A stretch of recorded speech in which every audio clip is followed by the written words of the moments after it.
Hello students, आज हम अपने क्लास 12 का वही magnetic effect of electric current third unit का पार्ट 6 लेके आ चुके हैं। ठीक है, अभी तक हमने क्या देखा था, बायर साइड ला देखा था और उसकी 3 एप्लीकेशंस देखी थी और उन तीनों एप्लीकेशंस में हमने काफी न्यूमेरिकल्स भी सोल्व किए थे। ठीक है, आज हम हमारा नेक्स्ट टॉपिक स्टार्ट लेके आते हैं एम्पियर सर्किटल लॉ। ठीक है, हमने इलेक्ट्रोस्टैटिक्स पे देखा था, एक गॉस लॉ देखा था, गॉस थ्योरम देखी थी। ठीक है, गॉस थ्योरम हमारी क्या कहती थी, close surface integral over E dot ds is equal to Q over epsilon naught, ये हमने देखा था। ठीक है, अब बिल्कुल इसके एनालॉगस हमारा मैग्नेटोस्टैटिक्स में क्या है, एम्पियर सर्किटल लॉ है। ठीक है, गॉस लॉ की हेल्प से हम क्या फाइंड आउट करते थे, इलेक्ट्रिक फील्ड फाइंड आउट करते थे, E फाइंड आउट करते थे।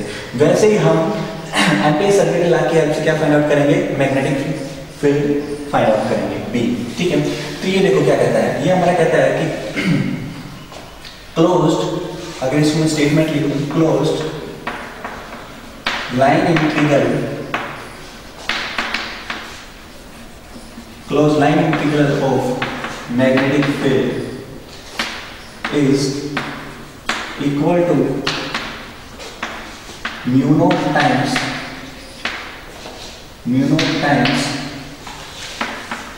the total current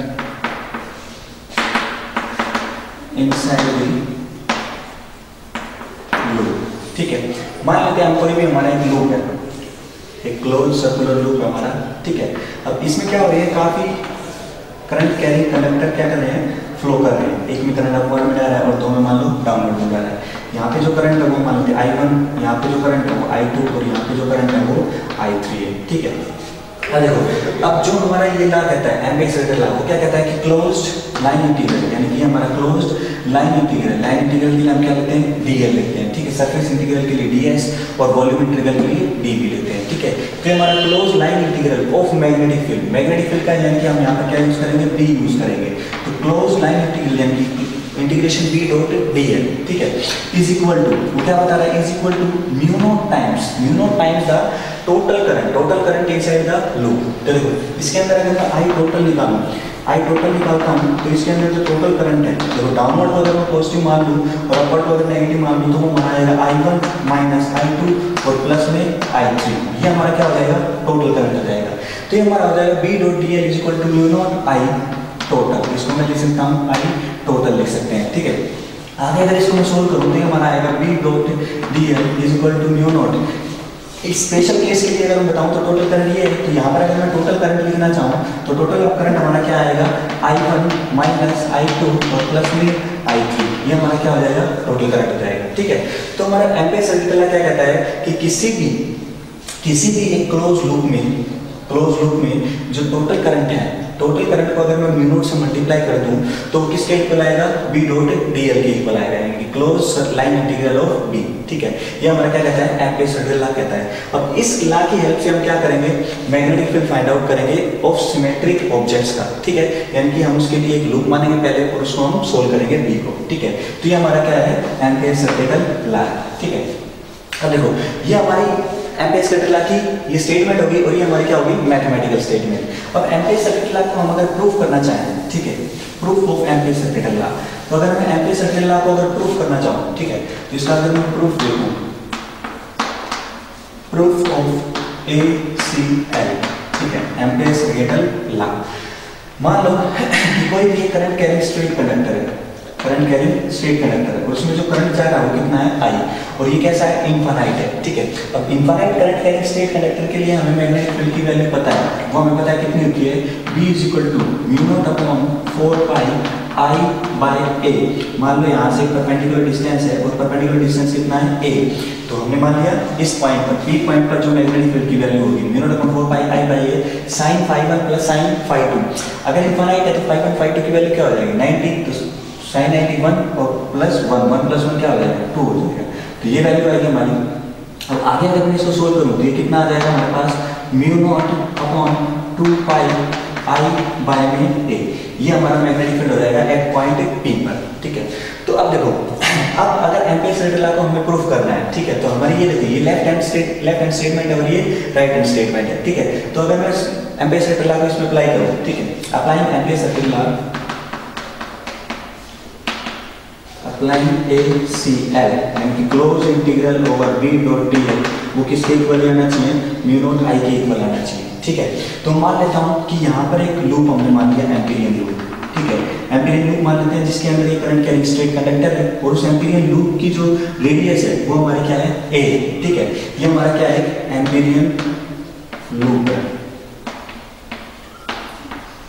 Amperian loop, Amperian loop क्या होता है, इमेजिनरी लूप होता है, एक इमेजिनरी सर्कल होता है कि जिसके हर पॉइंट पर अगर मैं मैग्नेटिक फील्ड निकालूं तो क्या होगा, कांस्टेंट होगा।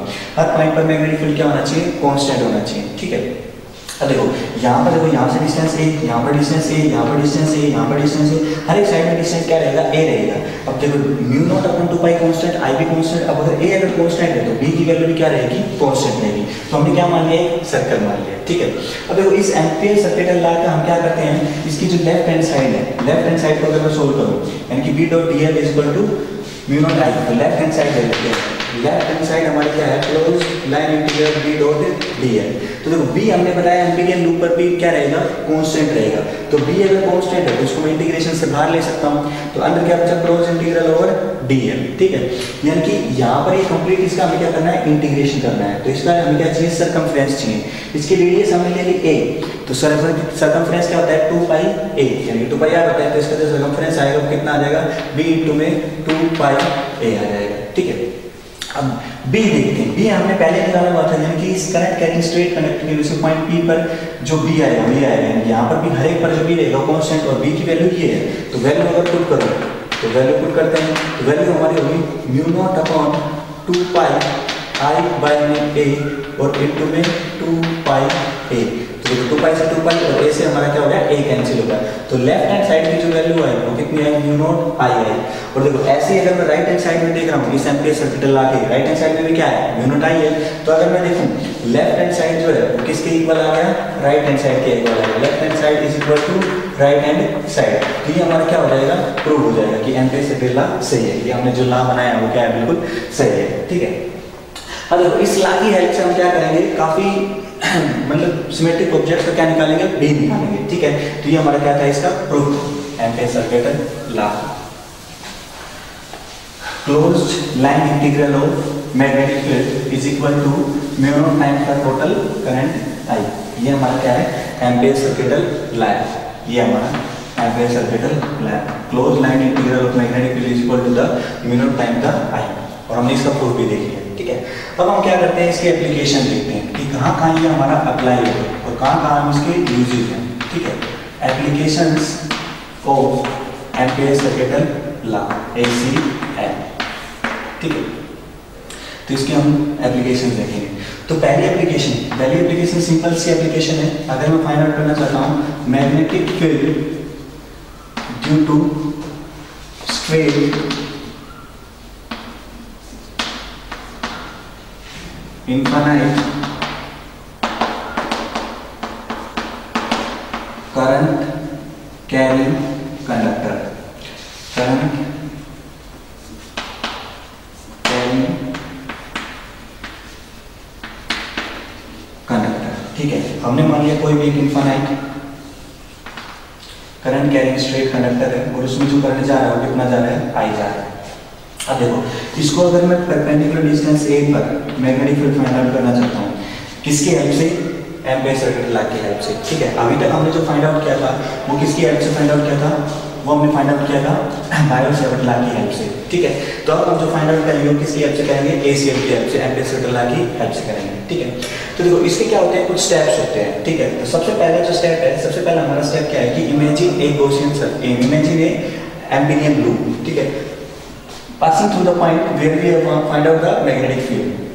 तो हमें एक एम्पीरियन लूप जो है वो हमें क्या करना पड़ेगा, इमेजिन करना पड़ेगा और उस पॉइंट से पास आउट होता हुआ जिस पॉइंट पर हमें क्या निकालना है, मैग्नेटिक फील्ड निकालना है। ठीक है, तो इसका जो एम्पीरियन लूप क्या होगा, एक सर्कल ही होगा। एम्पीरियन लूप हम ऐसा लूप मानेंगे जहां पर मैग्नेटिक फील्ड की वैल्यू क्या रहनी चाहिए, कांस्टेंट रहनी चाहिए। ठीक है, तो इसका पहला स्टेप अगर मैं लिखूं स्टेप्स, तो अगर मैं स्टेप फर्स्ट लिखूं, ठीक है, तो हमें क्या करना पड़ेगा, सबसे पहले इमेजिन करना पड़ेगा, इमेजिन ए एम्पीरियन लूप। ठीक है, एक लूप हमें क्या करना पड़ेगा, इमेजिन करना पड़ेगा, where where B is constant, जो बी की वैल्यू है कांस्टेंट है, पासिंग थ्रू पॉइंट P, यानी कि जिस पॉइंट पर हमें क्या करना है, मैग्नेटिक फील्ड फाइंड आउट करना है, उस पॉइंट से क्या होना चाहिए, पास होना चाहिए। तो ये हमारा पहला स्टेप है। तो हमने क्या करा है, लूप मान लिया, और लूप हमने कैसा माना है, सर्कुलर माना, ठीक है। तो दूसरा अगर मैं स्टेप लिखना चाहूँ तो दूसरा इसका अगर मैं स्टेप लिखूँ तो दूसरा स्टेप है अप्लाई ACL, यानी कि हमें एम्पियर सर्किट लॉ अप्लाई करना है इसके ऊपर। अब इसके ऊपर अप्लाई करें, हमें एम्पियर सर्किट लॉ पता है क्या है कि B.dl = μ0I, ये हमारा है, ठीक है, ये हम अप्लाई करते हैं।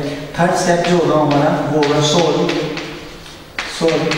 Left hand side. तो हमें लेफ्ट हैंड साइड को हमें क्या करना है, सोल्व करना है, ठीक है। तो सोल्व करो, देखो B.dl को अगर मैं सोल्व करूँ तो ये हमारे पास आएगा B.dl cos θ = μ0I, ठीक है। B और DL के बीच, यानी कि B देखो, B अगर मैं देखो यहाँ पर अगर मैंने एक स्मॉल करंट एलिमेंट मान लिया DL, या हमने एक स्मॉल करंट एलिमेंट मान लिया DL, तो देखो इसका जो मैग्नेटिक फील्ड होगा वो इसी डायरेक्शन में होगा। DL की डायरेक्शन भी यही है, DL की डायरेक्शन भी यही है, मैग्नेटिक फील्ड की डायरेक्शन भी यही है।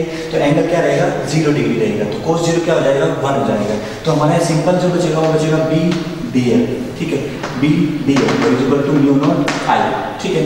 अब पहला स्टेप ये होगा कि हमने एंगल फाइंड आउट कर लिया, 0 आया। उसके बाद हम देखते हैं कि जो B हमने माना था वो क्या माना था, कांस्टेंट। तो B को मैं क्या ले सकता हूँ, बाहर ले सकता हूँ, और इंटीग्रेशन क्या बचेगा, dl बचेगा = μ0I। अब देखो इसका जो dl है, यानी इसका कंप्लीट सर्कमफ्रेंस, तो इसका जो कंप्लीट सर्कमफ्रेंस आएगा वो आएगा 2πa।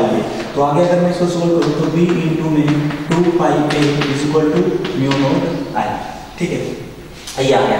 ये हमारा थर्ड स्टेप हमने सोल्व कर लिया। अब जो फोर्थ स्टेप है, फोर्थ स्टेप में क्या कहता है कि find total current inside loop. वो कह रहा है कि लूप के अंदर हमें क्या फाइंड आउट करना है, टोटल करंट फाइंड आउट करना है, ठीक है। तो इस लूप के अंदर जो टोटल करंट है वो देखो क्या है, I है। तो मैं इसको डायरेक्ट क्या लिख सकता हूँ, μ0I लिख सकता हूँ। अब मैं यहाँ से अगर B फाइंड आउट करूंगा तो मेरे पास क्या आएगा, μ0I/2πa। और यही हमें पहले ही फॉर्मूले से हमें निकाला हुआ है बायो-सावर्ट लॉ की हेल्प से कि करंट कैरिंग स्ट्रेट कंडक्टर की वजह से a डिस्टेंस पर जो हमारा मैग्नेटिक फील्ड होगा वो कितना होगा, B = μ0I/2πa। तो ये हमारी फर्स्ट जो सबसे सिंपल एप्लीकेशन हमारी एम्पियर सर्किट लॉ की वो ये थी कि किसी भी इनफाइनाइट स्ट्रेट कंडक्टर की वजह से कितना मैग्नेटिक फील्ड होगा, ठीक है। अब इसकी हमारी जो दूसरी एप्लीकेशन है वो दूसरी एप्लीकेशन देखते हैं।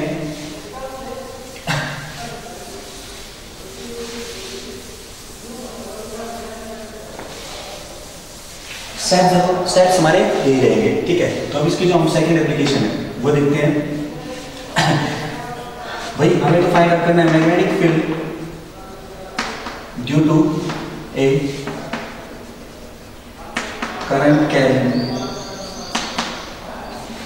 सिलेंडर। अब की बार उसने क्या दे दिया, कोई भी सिलेंडर दे रखा है और वो हम मान लेते हैं कैसा है, सॉलिड, ठीक है। तो सॉलिड सिलेंडर में हमें क्या निकालना है, B निकालना है, ठीक है। अब देखो मान लो ये हमारा क्या है, सिलेंडर है और इसकी जो हमने रेडियस मान ली वो रेडियस मान लेते हैं क्या है, R, ठीक है। अब हमें क्या करना है, मैग्नेटिक फील्ड फाइंड आउट करना है, 3 पॉइंट्स को फाइंड आउट करना है, ठीक है। पहला जो पॉइंट हमारा मान लो A डिस्टेंस है वो क्या है, <R है, ठीक है। एक है A = R आ जाएगा, ठीक है, सेकंड। और थर्ड अगर मैं फाइंड आउट करूं at a distance A > R, ठीक है। तो इन 3 पॉइंट्स पर हमें क्या करना है, मैग्नेटिक फील्ड फाइंड आउट करना है, ठीक है। तो सबसे पहला अगर मैं फाइंड आउट करूं at a point P whose distance A, ठीक है, at a point P whose distance from center वो क्या रहेगा, A रहेगा, और A < क्या है, R, ठीक है। तो देखो ये हमारा क्या है, ये सेंटर है और यहाँ से जो डिस्टेंस है उसने क्या मान लिया, A मान लिया, और वो R से क्या है, कम है। अब इस पूरे सिलेंडर में जो करंट पास हो रहा है, ठीक है, इस पूरे सिलेंडर में जो करंट पास हो रहा है वो करंट हमने मान लिया कितना है, I।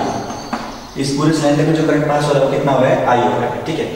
तो तो अब देखो स्टेप्स वही है। तो सबसे पहले हमें क्या करना पड़ेगा, इमेजिन ए एम्पीरियन लूप। तो हमें एक सबसे पहले एक एम्पीरियन लूप इमेजिन करना है। ये पॉइंट हम मान लेते हैं पी पॉइंट है, और इसका अगर मैं एक लूप माना तो देखो बिल्कुल एक वही सर्कल मान लेते हैं, ठीक है। ये एक सर्कल हमारा, तो बिल्कुल इस पॉइंट पी से क्या हो रहा है, पास हो रहा है। तो सबसे पहले हमने मान लिया where B is constant passing through point P. तो इस पर देखो बी क्या रहेगा, कांस्टेंट रहेगा, क्योंकि डिस्टेंस देखो ए है। डिस्टेंस अगर ए है तो बी भी क्या रहेगा, कांस्टेंट। बाकी सभी चीजें तो कांस्टेंट होती हैं। अब दूसरा कह रहा है अप्लाई एसीएल। एसी अगर मैं अप्लाई करूं तो यानी कि closed B dot D L is equal to mu naught आई।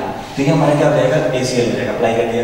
उसके बाद लेफ्ट हैंड साइड को सोल्व करना है। लेफ्ट हैंड साइड यानी कि इसको सोल्व करना है। तो एंगल देखो, एंगल वही, अगर मैं डीएल का एंगल लेंगे और बी भी देख रहा हूं तो बी कैसा रहेगा, इनवर्ड रहेगा, क्योंकि आई की डायरेक्शन कैसी है, अपवर्ड, ठीक है।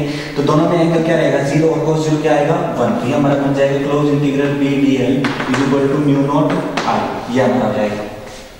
अब देखो एम्पीरियन लूप पर बी क्या रहता है, कांस्टेंट रहता है। तो बी को मैं क्या ले सकता हूं, बाहर ले सकता हूं। तो बी को मैंने बाहर ले लिया, integration DL is equal to mu naught I, ठीक है। डीएल की वैल्यू वही पुट करेंगे तो कितना आ जाएगा, 2 पाई ए आ जाएगा और म्यू नॉट आई, ठीक है।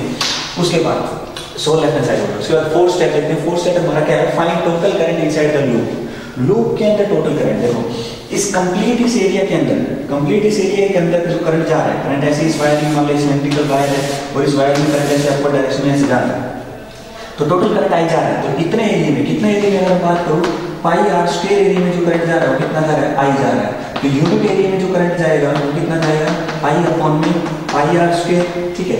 हमें कितने एरिया में चाहिए, हमें इस लूप के अंदर चाहिए। लूप का एरिया जो कितना आएगा, रेडियस इसकी है तो लूप का एरिया कितना आ जाएगा, पाई ए स्क्वायर आ जाएगा। तो pi A square is equal to I upon में पाई आर स्क्वायर और इनटू में पाई ए स्क्वायर से मल्टीप्लाई करके पाई से पाई कैंसिल हो जाएगा। तो ये हमारा आएगा आई ए स्क्वायर अपॉन में आर स्क्वायर। इतना करंट आएगा आई डैश। मान लो या हम जो करंट ले रहे हैं वो कौन सा ले रहे हैं, आई डैश, जो इसके अंदर है लूप के अंदर, ठीक है। तो अब देखो इस आई डैश की अगर वैल्यू पुट करता हूं तो इसमें तो हमारा आएगा b इनटू में 2 पाई a। आई डैश की वैल्यू हमारी आई है आई ए स्क्वायर अपॉन में R square, I A square upon में आर स्क्वायर।